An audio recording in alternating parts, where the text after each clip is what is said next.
그 라이브로 질문을 주셨는데 사전 질문 진행한 다음에 답변 드린다고 하지만 우선 제 얼굴 통째로 나오고 있으니까 그냥 같이 할게요. 공기업의 취업을 목표로 하고 있는데 공기업에 들어가려면 스펙을 어떻게 쌓는 게 좋을까요?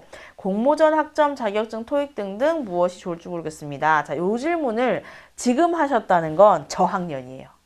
제가 보기에는 4학년은 아니야. 왜냐면 4학년이면 이미 공기업 취업에 대한 각이 다 서 있는 단계거든요. 우선 우리나라 공기업 취업들은 이미 블라인드 채용으로 넘어갔어요. 블라인드 채용이 뭐냐? 성별, 출신 지역, 그리고 학교, 그리고 전공을 안 써요. 그래서 전공에서도 내 전공 전체 학점 같은 거를 쓰지 않아요, 더 이상. 그러면은 블라인드 채용에서는 뭘 보는 거예요? 어떤 정보를 받나요? 라고 할 수 있는데, 그래서 블라인드 채용이 훨씬 어렵습니다. 블라인드 채용은 이런 정보들을 받지 않고 지원하려는 직군, 그러니까 여러분이 지원하시는 직군에, 예를 들면 달빛아르님이 지원하시는 직군과 관련한 교육 내용, 그 직군과 관련한 활동 내용, 그 직군과 관련한 스펙을 써요. 직장 경험을 써요. 그러다 보니까 훨씬 어렵죠. 우리 흔히 직무중심 채용이라고 하는 것보다 훨씬 어려워요. 내가 좋은 대학교를 다니고 있어?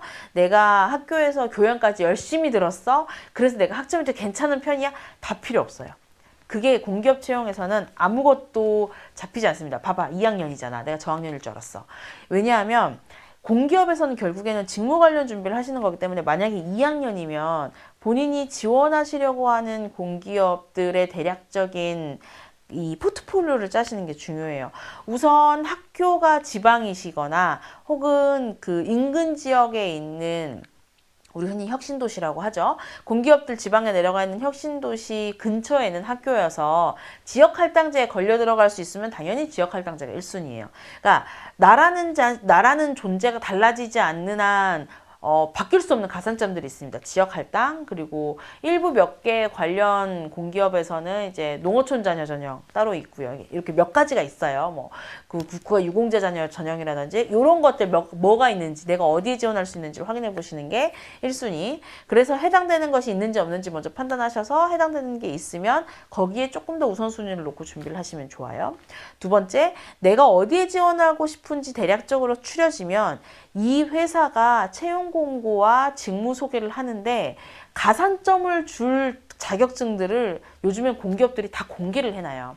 우리는 뭐 예를 들면 이 행정직, 이 회사의 행정직은 뭐뭐뭐의 가산점을 몇 점씩 줄 거고 어떤 활동에 몇 점 줄 거다가 다 정해져 있어요.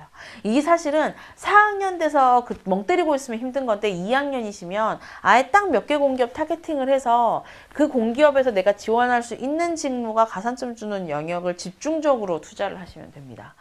다만 이제 좀 일반적으로 봤을 때 공기업들이 직무 중심이긴 하지만 공기업 중에서도 영어를 굉장히 많이 쓰는 공기업들이 있죠.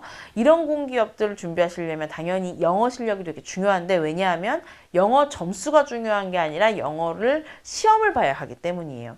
예를 들면 코트라 같은 경우는 워낙 언어가 중요하기 때문에 영어뿐만 아니라 제2외국어로 논술 시험을 보기도 합니다.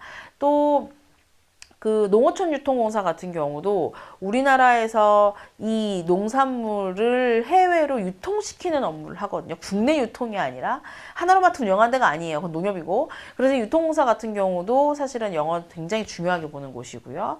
뭐 인천국제공사, 인국공이나 이런 이제 항공계열 쪽도 당연히 영어를 중요하게 보죠.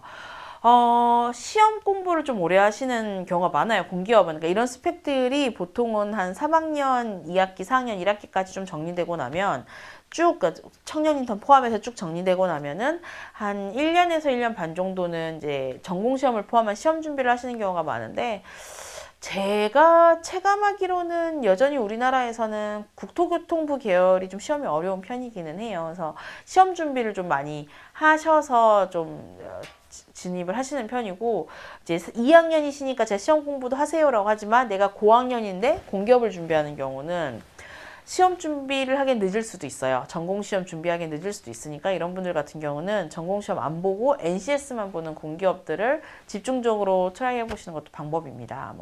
뭐 서울대학병원 같은 경우라든지 이렇게 이제 그 소위 말하는 공기업적 적성을 중요하게 생각하고 좀 직접 민원인을 만나는 포지션 같은 경우는 전공시험보다 NCS 자체의 점수를 훨씬 더 중요하게 비중 있게 보고 관련한 면접에 집중하는 경우도 많아요. 그래서 이런 것들은 전공시험 준비 부담은 낮은 대신에 좀 포지션이 제한적이긴 하지만 이런 공기업들이 있다 보니까 만약에 내가 한 4학년이고 좀 뒤늦게 공기업을 준비하는 입장인데 시험 준비는 할 시간이 없다라고 하면 이렇게 NCS만 준비할 수 있는 공기업들을 같이 살펴보시는 것도 괜찮은 방법 중에 하나예요. 자.